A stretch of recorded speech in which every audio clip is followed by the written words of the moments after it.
وَلَقَدْ يَسَّرْنَا الْقُرْآنَ لِلذِّكْرِ فَهَلْ مِن مُّدَّكِرٍ۔ الحمد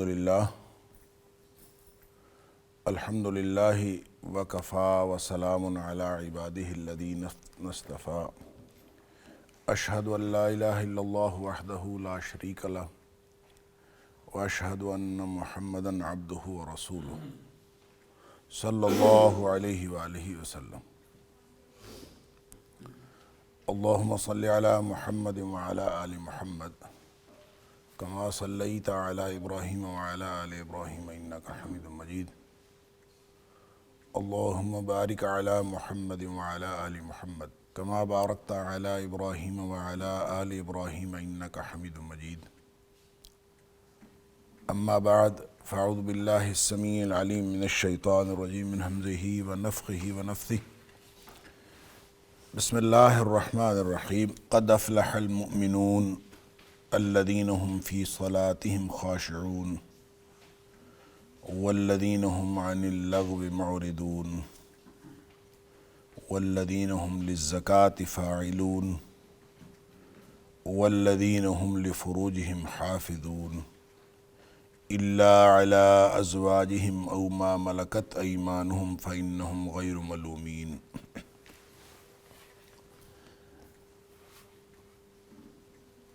یقیناً اہل ایمان کامیاب ہو گئے، وہ اہل ایمان جو اپنی نمازوں کے اندر عاجزی کرتے ہیں،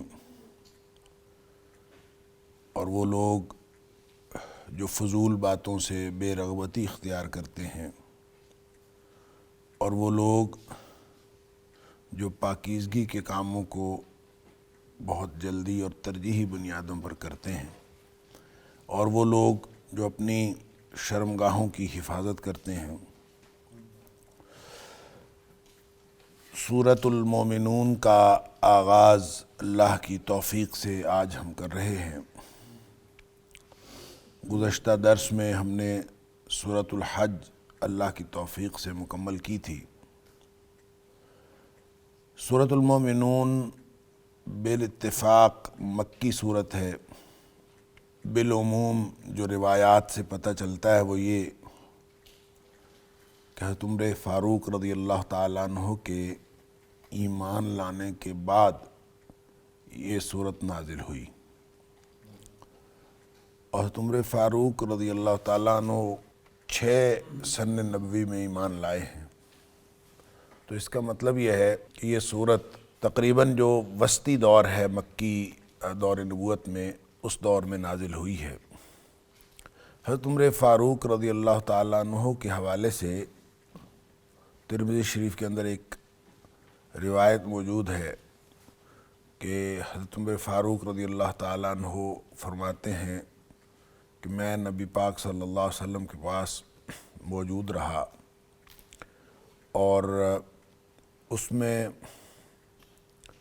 نبی کریم صلی اللہ علیہ وسلم پر کیفیت طاری ہوئی وحی کی۔ اس وحی کی کیفیت کے بعد نبی کریم صلی اللہ علیہ وسلم نے ارشاد فرمایا کہ میرے اوپر 10 آیات نازل ہوئی ہیں۔ انزل علی 10 آیات، میرے اوپر 10 آیات نازل ہوئی ہیں۔ من اقامہن دخل الجنہ، جو شخص ان 10 آیات پر عمل کر لے گا وہ جنت میں داخل ہو جائے گا۔ پھر حضرت عمر فاروق رضی اللہ تعالیٰ عنہ فرماتے ہیں ثم قرأ قد افلح المؤمنون حتی ختم 10 آیات، کہ نبی کریم صلی اللہ علیہ وسلم نے پھر یہ 10 آیات قد افلح المؤمنون سے آغاز کر کے آپ نے 10 آیات تلاوت فرمائیں۔ اسی طرح اس سورۃ المومنون کے حوالے سے ایک بات جو حضرت عائشہ صدیقہ رضی اللہ تعالیٰ عنہا سے مروی ہے، اور یہ ایک تو بہت معروف روایت ہے کہ نبی کریم صلی اللہ علیہ وسلم کے بارے میں حضرت عائشہ صدیقہ رضی اللہ تعالیٰ عنہا سے پوچھا گیا تھا کہ آپ کا اخلاق کیسا ہے، تو نبی کریم صلی اللہ علیہ وسلم کے بارے میں آپ نے فرمایا کہ کان خلقہ القرآن، آپ کا اخلاق قرآن ہے۔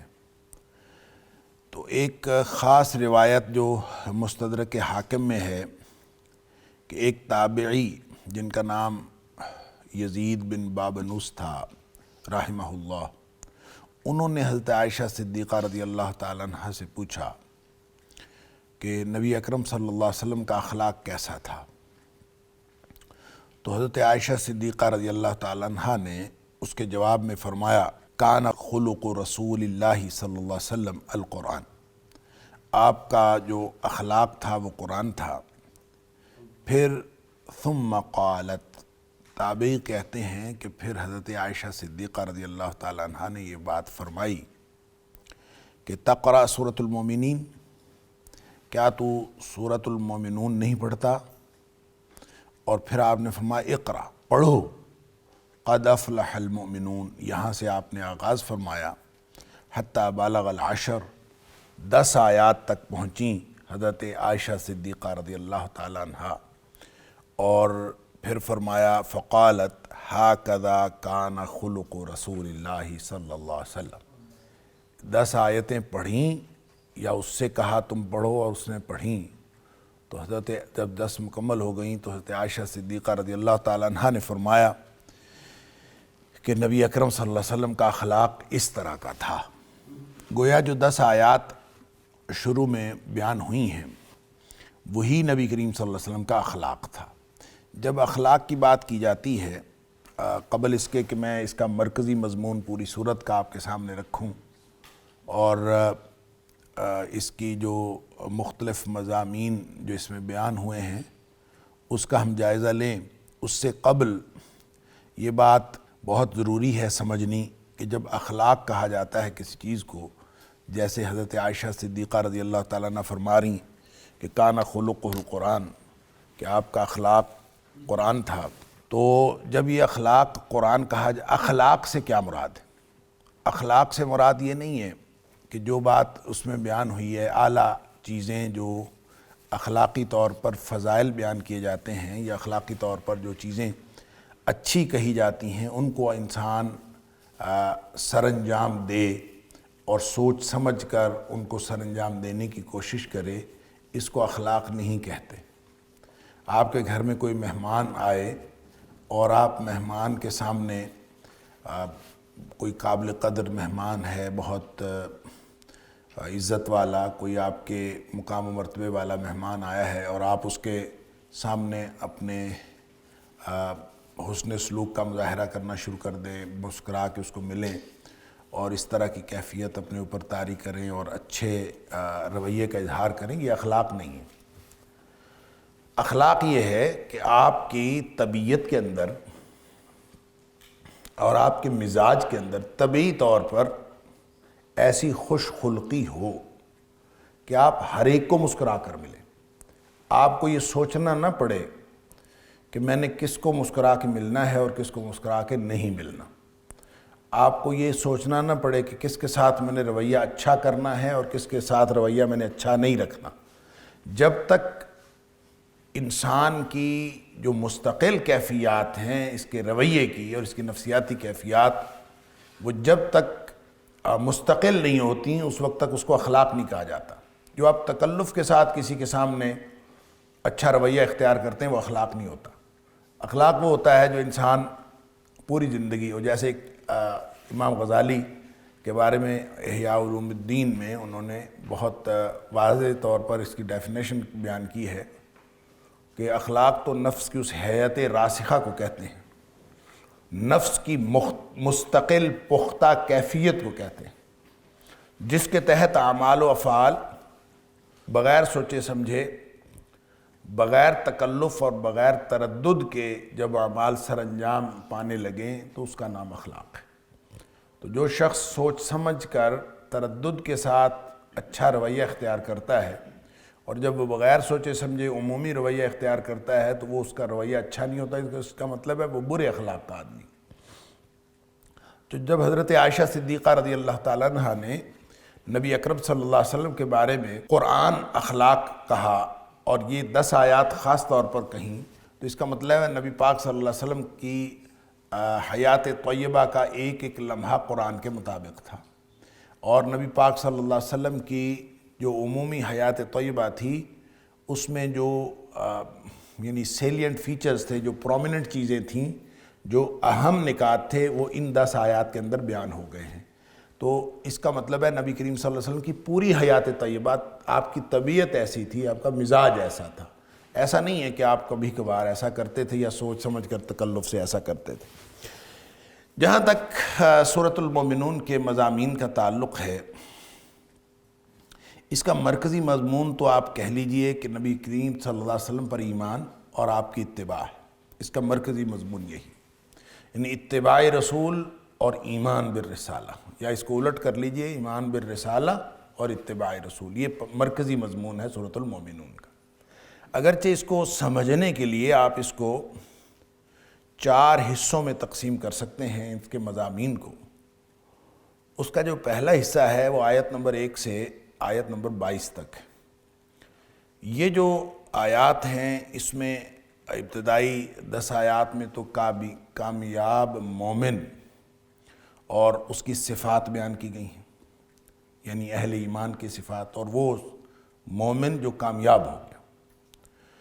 اور اس میں پھر خاص طور پہ جو آیت نمبر 12 سے لے کر 22 تک، یعنی پہلی 10-11 آیات جو ہیں یہ تو ہو گئیں مومن کے صفات کے بارے میں، تو باقی جو آیات ہیں 12 سے 22 تک، اس میں انسانی زندگی کا جو آغاز و انجام ہے اس کا ذکر کیا گیا ہے، اور مراحل تخلیق اس کا ذکر ہے۔ ہم نے، آپ کو یاد ہوگا کہ سورۃ الحج کی آیت نمبر 5 میں بھی مراحل تخلیق کا ذکر ہوا تھا، تو کم و بیش وہی مراحل تخلیق ہیں، چند الفاظ کے فرق کے ساتھ، جو یہاں آیت نمبر 12 سے آیت نمبر 22 کے درمیان بیان ہوئے ہیں۔ مقصد ان کا توحید کے دلائل دینا۔ تو توحید کے دلائل یعنی نبی اکرم صلی اللہ علیہ وسلم جس رب کی طرف تمہیں دعوت دیتے ہیں، نبی کریم صلی اللہ علیہ وسلم کی سچی اور سچی دعوت جس عقیدہ توحید کی طرف ہے، اس کا اظہار تو تمہارے اپنے وجود سے ہوتا ہے، تمہارے اپنی مراحل تخلیق سے ہوتا ہے۔ تم صرف اگر اس پر غور کر لو تو اسی میں بہت ساری نشانیاں ہیں۔ تو یہ گویا انسانی زندگی کا جو آغاز اور انجام، اور خاص طور پہ مراحل تخلیق کا جو بیان ہے، یہ دلائل توحید کے طور پر اور ایمان بالرسالہ کی طرف ایک رہنمائی کے طور پر یہاں بیان ہوا ہے۔ دوسرا حصہ آپ لگا لیجئے آیت نمبر 23 سے لے کر آیت نمبر 52 تک،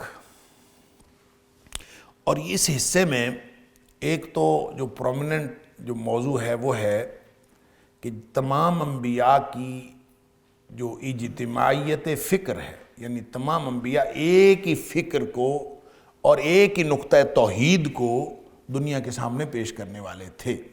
تو نبیوں کی اجتماعیت فکر اس میں بیان ہوئی ہے، اور حقیقت ایمان وہ بھی واحد تھی، واحد ہے اور واحد ہی رہے گی۔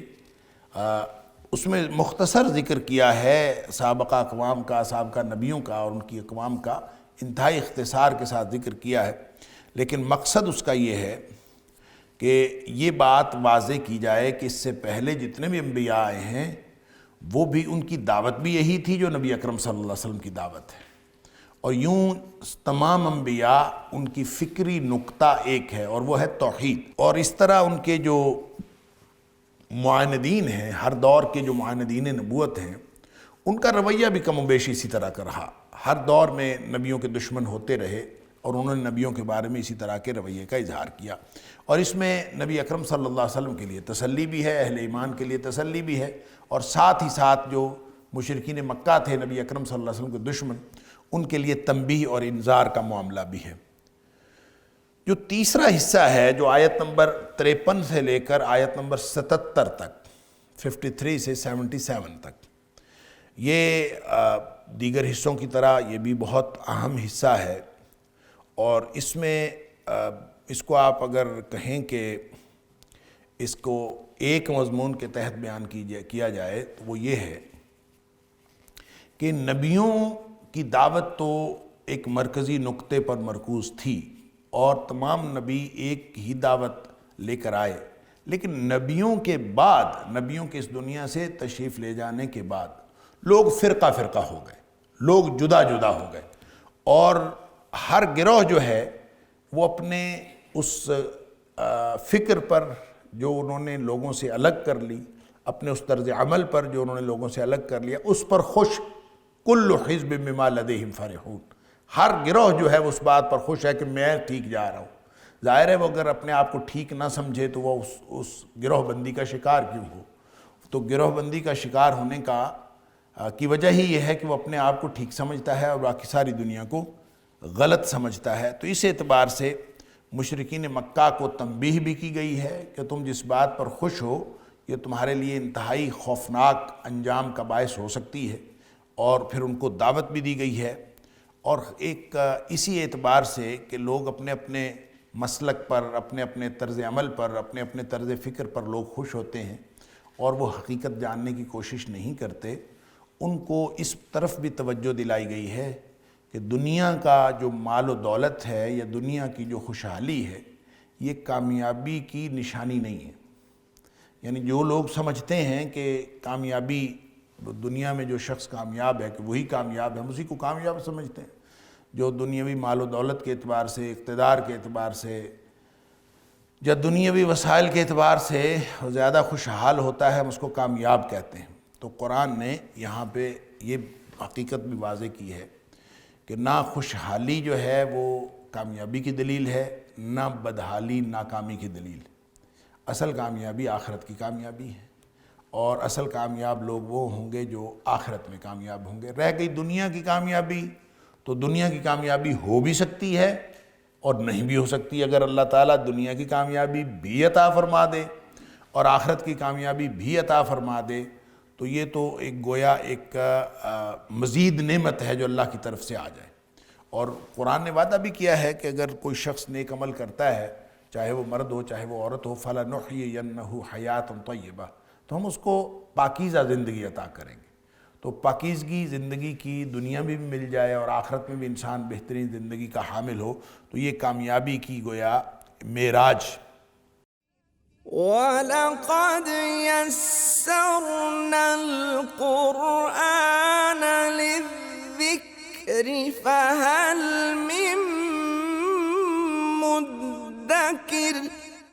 آخری جو حصہ ہے آیت نمبر 78 سے آیت نمبر 118 تک، اس حصے میں نبی اکرم صلی اللہ علیہ وآلہ وسلم کو خطاب کیا گیا ہے، آپ کو ہدایات دی گئی ہیں، اور دلائل توحید اور دلائل آخرت کے ساتھ ساتھ نبی اکرم صلی اللہ علیہ وسلم کو آداب دعوت بھی بتائے گئے ہیں کہ آپ نے کس طرح سے دعوت دینی ہے، اور ساتھ ہی ساتھ یہ بتایا گیا ہے کہ جو بھی برائی ہوتی ہے برائی کا بدلہ نیکی سے دینا۔ اور گویا جب ایک داعی دعوت کے لیے نکلتا ہے تو اس کو بہت ساری ناگوار صورت احوال کا سامنا کرنا پڑتا ہے۔ تو اس ناگوار صورت احوال میں اگر داعی بھی اسی طرح کا بدلہ دینا شروع کر دے تو دعوت کو نقصان پہنچتا ہے۔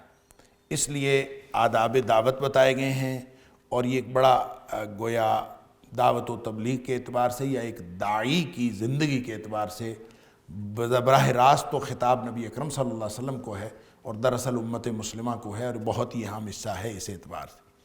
تو یہ ہے گویا سورۃ المومنون کے مضامین کا خلاصہ۔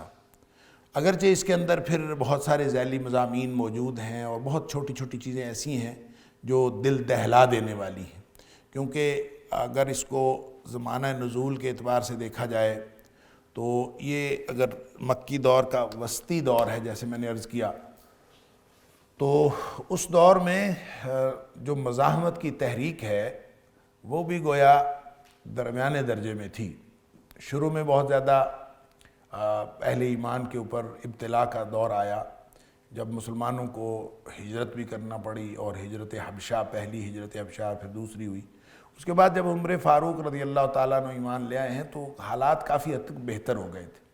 تو درمیانی دور جو ہے وہ ابتلا اور آزمائش کے اعتبار سے بھی بہتر تھا، لیکن بعد میں پھر ایک دور آیا جو آخری 2-3 سال ہیں مکی دور کے، وہ ابتلا، آزمائش اور معاندین نبوت کی طرف سے مزاحمتی تحریک کے حوالے سے وہ بہت زیادہ سخت، اور انہی سختی کے ایام میں پھر نبی پاک صلی اللہ علیہ وسلم کو حکم ہوا کہ آپ مدینہ منورہ ہجرت کر جائیں۔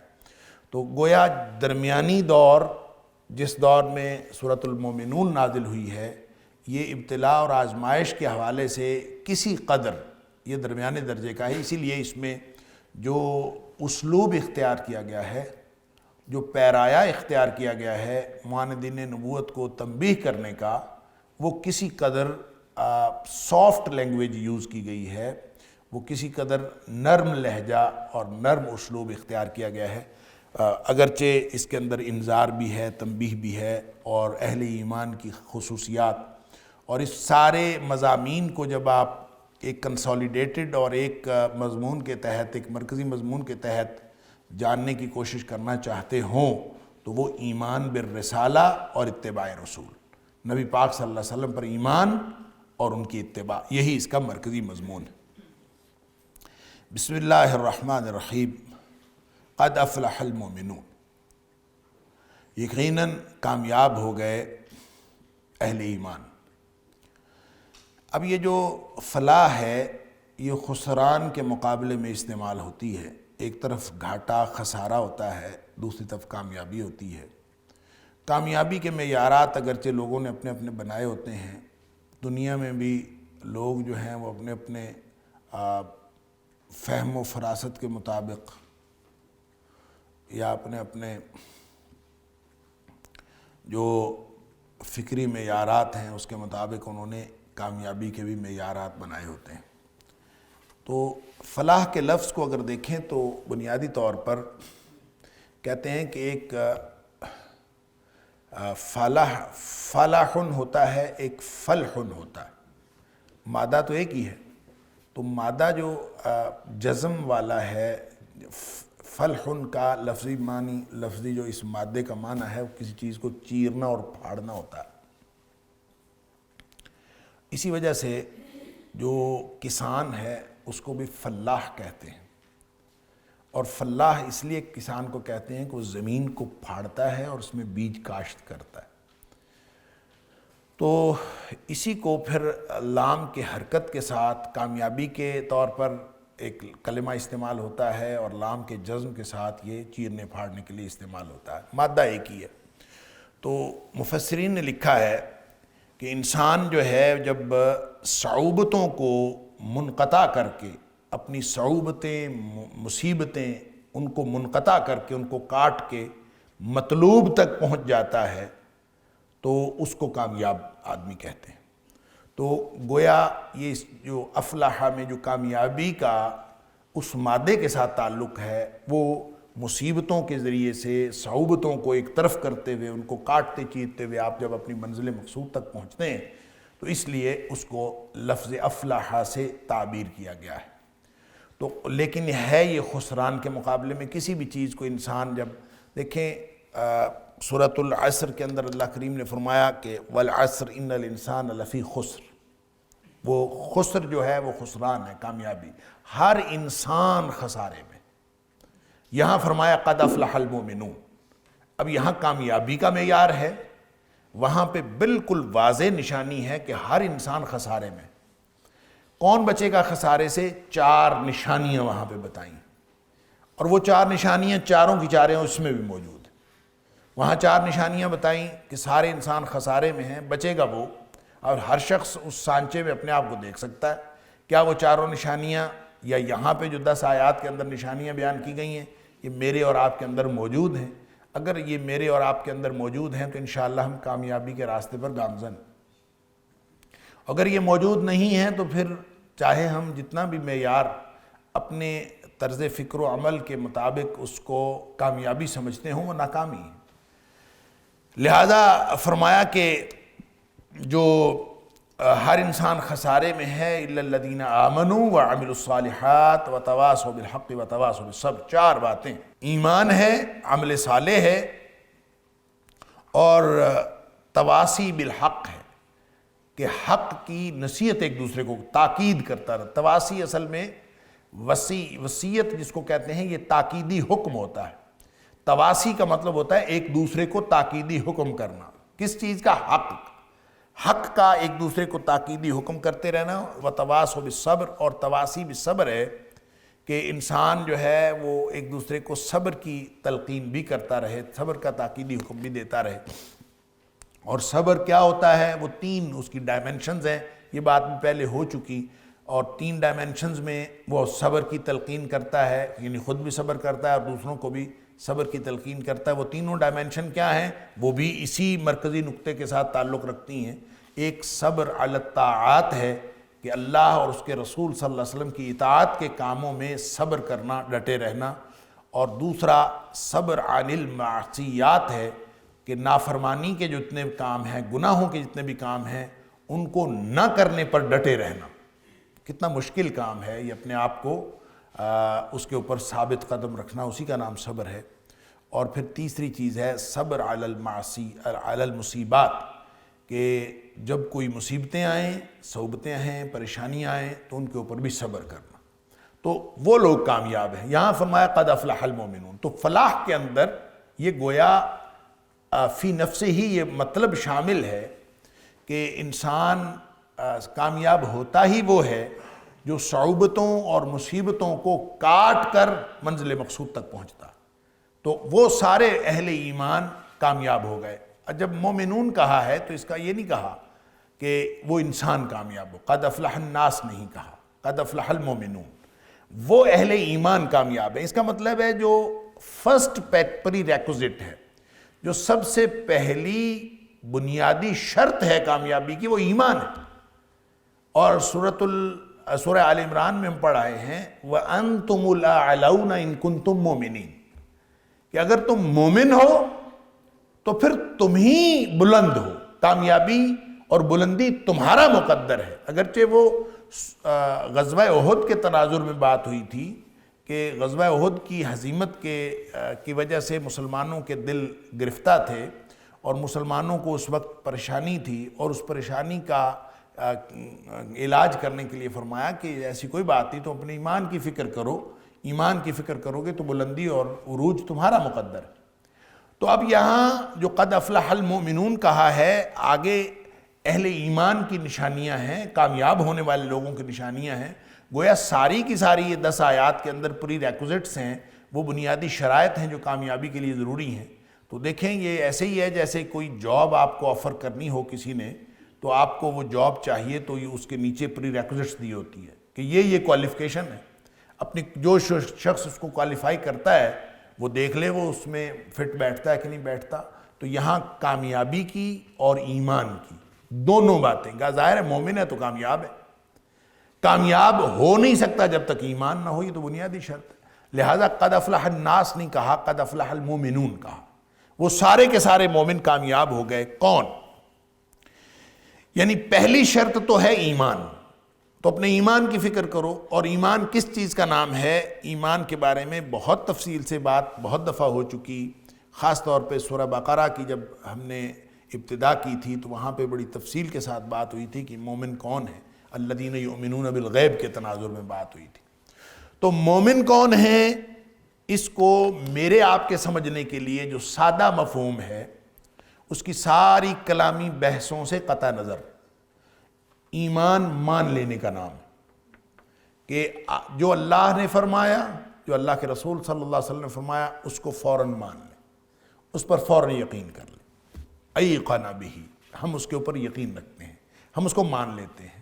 اور ظاہر ہے کہ اگر ہو سکتا ہے بعض اوقات ہمارا علم ہمیں ماننے سے رکاوٹ ہو، بعض اوقات ہمارا مزاج وہ ماننے سے رکاوٹ ہو، بعض اوقات ماحول ماننے سے رکاوٹ ہو.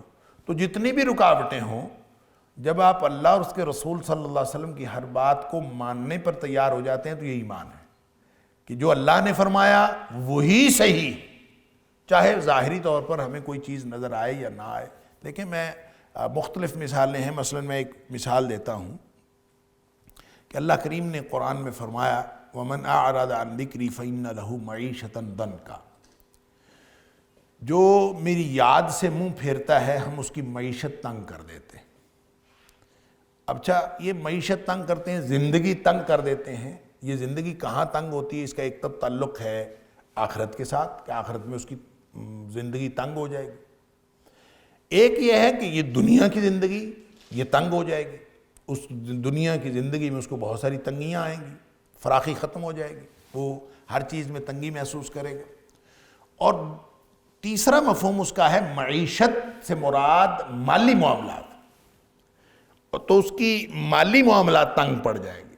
تو یہ جو ہم کہتے ہیں نا فلاں کا ہاتھ تنگ رہتا ہے، تو ہاتھ تنگ رہنا یا مالی معاملات معیشت تنگ رہنا، اس کے لیے اللہ کریم نے وجہ بتائی کہ من اعرض عن ذکری فإن لہ معیشتا ضنکا، کہ ہم اس کی معیشت تنگ کر دیتے ہیں جو میری یاد سے منہ پھیرتا ہے۔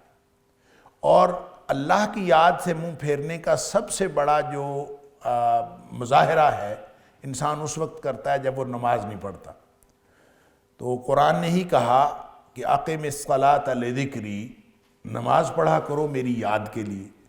تو اس کا مطلب ہے جو نماز نہیں پڑھتا اس کی معیشت تنگ ہو جاتی ہے۔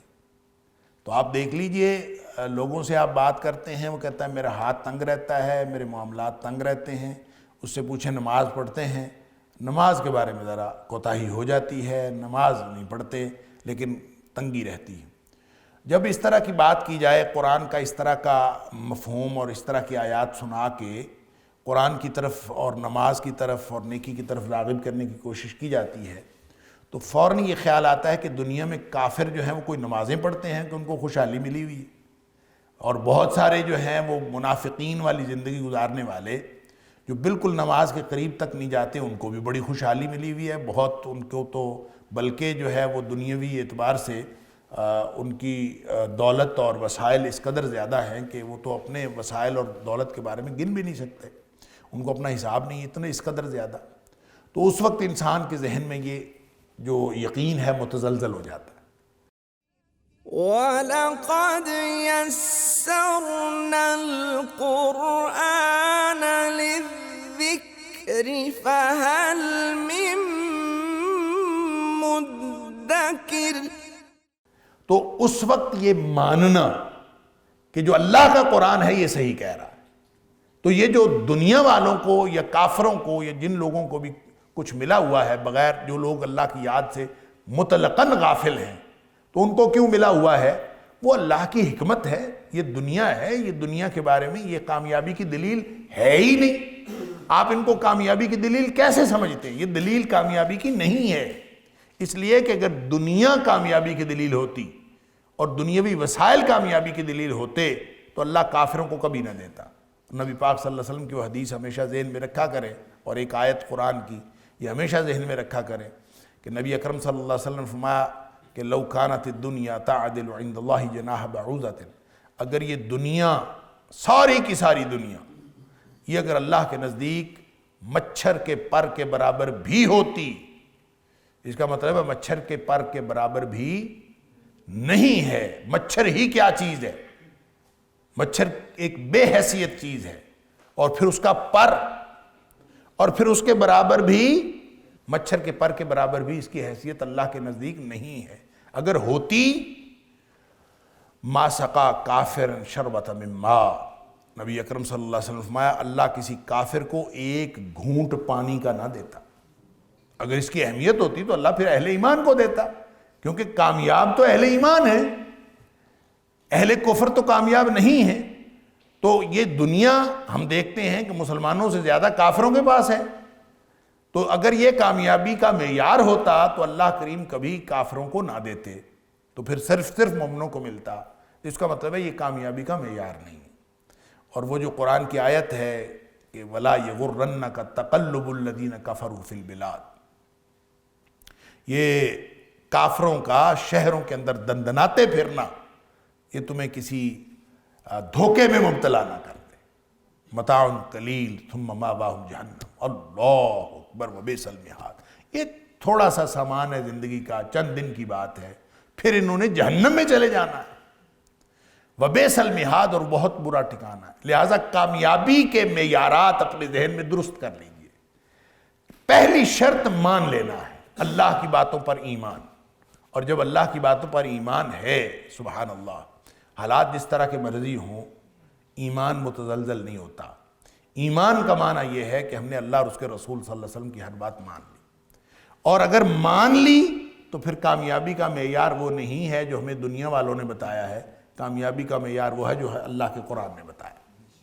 لہذا پہلی جو شرط ہے بنیادی وہ ہے ایمان۔ قد افلح المومن، مومن کامیاب ہو۔ کون مومن کون ہیں؟ اب آگے ان کی صفات سن لیجئے۔ الذین هم فی صلاتہم خاشعون، سب سے پہلی بات تو یہ ہے کہ وہ اپنی نمازوں میں عاجزی کرتے ہیں۔ یہ جو خاشع یخشع ہے، خاشع، اس کا مطلب ڈرنا نہیں ہوتا، اس کا مطلب جھکنا ہوتا ہے۔ ایک ہوتی ہے خشیت، ایک ہوتا ہے خشوع۔ تو خشوع اس کا مادہ خاشین عین ہے، اور خشیہ جو ہے اس کا مادہ خاشیہ خاشین یا ہے۔ جو خشیت ہوتی ہے اس کا مطلب وہ خوف ہوتا ہے، ایک خوف ہے، ایک خشیت ہے، ایک خشوع ہے، تینوں کو الگ الگ سمجھ لیجئے۔ جو خشیت ہے، جو خوف ہے، یہ تو مطلقاً ڈر ہے، کسی کا بھی خوف بھی ہو سکتا ہے، ڈر یہ ایک عمومی طور پر کسی بھی چیز سے انسان کو خوف محسوس ہوتا ہے، وہ نفسیاتی کیفیت بھی ہے، وہ اچانک ایک واقعاتی کیفیت بھی ہے۔ جو خشیت ہے وہ اس خوف کا نام، خشیت ہوتا خوف ہے، لیکن خشیت اس خوف کا نام ہے جس میں جس چیز سے انسان خوف کھا رہا ہے وہ اس کے ڈراؤنے ہونے کی وجہ سے نہیں، اس کے خوفناک ہونے کی وجہ سے نہیں، بلکہ اس کی عظمت کی وجہ سے انسان خوف کھا رہا ہوتا ہے۔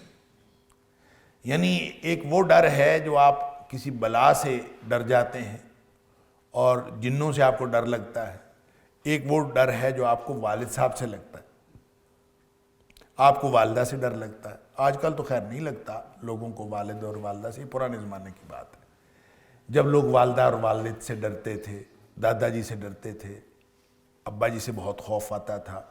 وہ خوف کیا تھا؟ وہ خوف یہ نہیں تھا کہ والد صاحب یا دادا جی کو خوفناک چیز ہے، نہیں، ان کی عظمت کا رعب ہوتا تھا۔ وہ جو عظمت کا رعب ہے وہ ایک طرح کا خوف پیدا کرتا ہے کہ کہیں مجھ سے ایسی حرکت نہ سرزد ہو جائے جس سے میرے والد صاحب ناراض ہو جائیں۔ وہ ناراض ہوں گے تو میں ان کے پیار سے محروم رہ جاؤں گا، وہ ناراض ہوں گے تو وہ میرے اوپر غصے ہوں گے اور مجھے ان کا غصہ نہیں چاہیے۔ یہ ہے خشیت۔ تو جس کے دل میں مالک کی عظمت ہو اس کے دل میں خشیت ہوتی، اور وہ جو خشیت ہے وہ انسان کو نیک عمل پر مجبور کرتی ہے اور برائی سے روکتی ہے۔ تو وہ خشیت بھی ایک طرح کا خوف ہے اصل میں، لیکن وہ مالک کے عظمت کی وجہ سے ہوتا ہے، مالک کے رعب کی وجہ سے ہوتا ہے کہ وہ اللہ جو خالق و مالک ہے، وہ شہنشاہوں کا شہنشاہ ہے، تو اس کی عظمت جو ہے انسان کے دل میں بیٹھتی ہے، تو انسان کے دل میں ایک خوف پیدا ہوتا ہے، اس کی عظمت کی وجہ سے یہ عظمت کا رعب پیدا ہوتا ہے، اس کو خشیت کہتے ہیں۔ تیسری چیز ہے خشوع۔ خشوع دراصل نتیجہ ہے خوف اور خشیت کا۔ جس کا رعب ہوتا ہے انسان اس کے سامنے جھک جاتا ہے۔ انسان اپنے آپ کو اس وقت، پھر دیکھیں آپ کو پاؤں زمین پر لگے ہوں، گلے سے آواز پوری نکل رہی ہو، بازو میں پوری قوت ہو، انسان اپنے پوری قوت سے کسی کو گالیاں دے رہا ہو یا کسی کے ساتھ لڑائی کر رہا ہو اور اپنی قوت کا مظاہرہ کر رہا ہو، اور اچانک اوپر سے والد صاحب آ جائیں تو انسان اپنی پورے قوا کو روک لیتا ہے، اپنے جسم کو ڈھیلا چھوڑ دیتا ہے، اپنی نفسیاتی کیفیت کو دبا لیتا ہے۔ کیوں؟ کہ وہ ہستی جس کی خشیت ہے، جس کا رعب ہے، جس کو ہم اپنے دل و دماغ میں عظمت دیتے ہیں، وہ سامنے ہے، تو اب میں کیا کروں؟ تو خشوع دراصل اللہ کے سامنے اپنے آپ کو جھکا لینے کا نام، اپنی ساری صلاحیتیں چھوڑ دیں، اپنے جسم کو ڈھیلا چھوڑ دیں، اور آپ اپنے آپ کو اپنے مالک کے سامنے جھکا دیں۔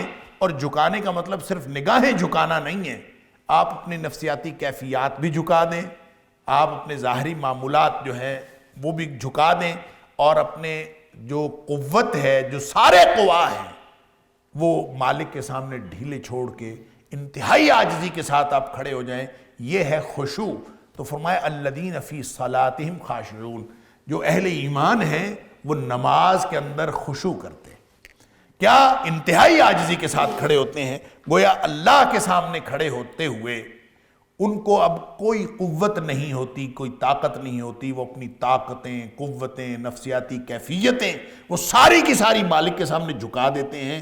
ایسی نماز ہوتی ہے، اس نماز کو نماز کہتے ہیں جو خشوع و خضوع والی نماز ہے۔ اب اس کا مطلب یہ نہیں ہوتا صرف کہ انسان جو ہے وہ اندر سے کوئی خشوع ہو اور جو نظر نہ آتا ہو۔ بعض روایات میں آتا ہے، علامہ شوکانی وغیرہ نے وہ روایات نقل کی ہیں کہ انسان جو ہے شروع میں مسلمان نمازیں پڑھتے تھے، کبھی آسمانوں کی طرف دیکھنا شروع کر دیتے تھے، کبھی ادھر ادھر دیکھنا شروع کر دیتے تھے، تو اس وقت پھر یہ آیت نازل ہوئی، الذین فی صلاتہم خاشعون۔ گویا ادھر ادھر دیکھنا یا اپنے بازوؤں کو حرکت دیتے رہنا یا جسم کو کسی بھی طریقے سے حرکت دیتے رہنا، یہ خشوع کے منافی۔ لہذا خشوع وہ ہوگا کہ جب انسان بالکل اللہ کے سامنے جھکا ہوا ہو اور اپنی ساری صلاحیتوں کو، ظاہری اعضاء و جوارح کو اور نفسیاتی کیفیات کو اللہ کے سامنے جھکا کے رکھے، وہ مومن کامیاب ہوگا۔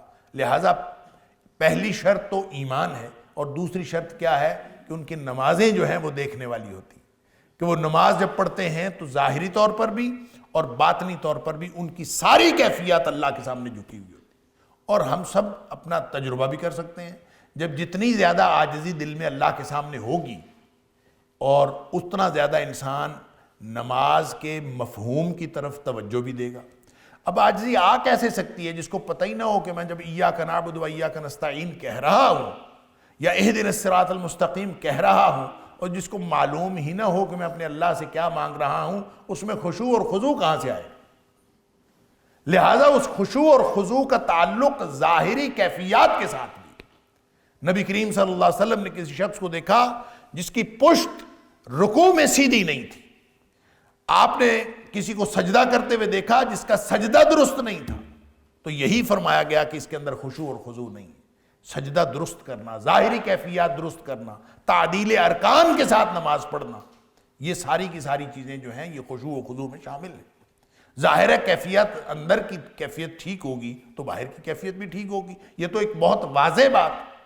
تو اس کے لیے موضوع حدیث کا سہارا لینے کی بھی ضرورت نہیں کہ کوئی چیز جو ہے وہ نبی کریم صلی اللہ علیہ وسلم نے نہ فرمائی ہو اور ہم خام خواہ کہہ رہے ہوں کہ اللہ کے رسول صلی اللہ علیہ وسلم نے یہ بات فرمائی، لیکن اس کا مفہوم قرآن سے بھی ثابت ہے اور نبی پاک صلی اللہ علیہ وآلہ وسلم کے اس فرمان سے بھی ثابت ہے کہ جب کوئی شخص نماز پڑھ رہا تھا تو آپ نے اس کو دیکھا کہ اس نے نماز پڑھی اور پڑھ کے جانے لگا، تو آپ نے فرمایا کہ ارجع فصلی فإنک لم تصلی، واپس جا اور دوبارہ نماز پڑھ، تو نے نماز کوئی نہیں پڑھی۔ اب اس کا مطلب یہ تو نہیں کہ اس نے نماز نہیں پڑھی تھی، نماز پڑھی تھی نا، اس نے پڑھ کے گیا تھا، آپ نے فرمایا تو نے کوئی نہیں پڑھی، واپس جا اور دوبارہ پڑھ۔ اس نے جا کے واپس دوبارہ نماز پڑھی۔ آپ اندازہ کریں نبی کریم صلی اللہ علیہ وسلم تشریف فرما ہوں اور آپ نے ایک دفعہ ٹوک بھی دیا ہو کہ تیری نماز ٹھیک نہیں ہے، اور دوبارہ وہ نماز پڑھنے گیا ہو، تو کتنی تسلی سے پڑھی ہوگی اس نے، کتنے احتیاط سے پڑھی ہوگی۔ تو پھر وہ نماز پڑھ کے واپس آیا تو نبی اکرم صلی اللہ علیہ وسلم نے اس کو پھر واپس بھیج دیا۔ آپ نے فرمایا ارجع فصلی فإنک لم تصلی، واپس جا اور جا کے دوبارہ نماز پڑھ، تو نے نماز کوئی نہیں پڑھی۔ اب وہ تیسری دفعہ پھر وہ حیران ہو گیا اور گیا، نبی پاک صلی اللہ علیہ وسلم کو حکم تھا، جا کے اس نے دوبارہ نماز پڑھی، یعنی تیسری دفعہ نماز پڑھی۔ تیسری دفعہ نماز پڑھ کے پھر آیا اور آ کے جانے لگا تو نبی کریم صلی اللہ علیہ وآلہ وسلم نے فرمایا ارجع وصلی فإنک لم تصلی، واپس جا کے دوبارہ نماز پڑھ، تو نے نماز کوئی نہیں پڑھی۔ اب اندازہ کیجئے کہ اس نے 3 دفعہ پڑھ لی تھی اور نبی کریم صلی اللہ علیہ وسلم کے سامنے پڑھ لی تھی، کتنی احتیاط سے پڑھی ہوگی، اللہ اکبر۔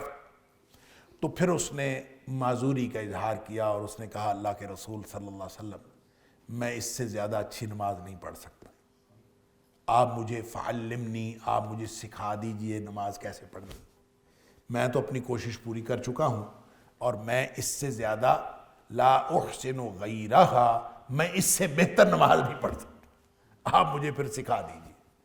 نبی کریم صلی اللہ علیہ وسلم پھر اس کو سکھائی نماز۔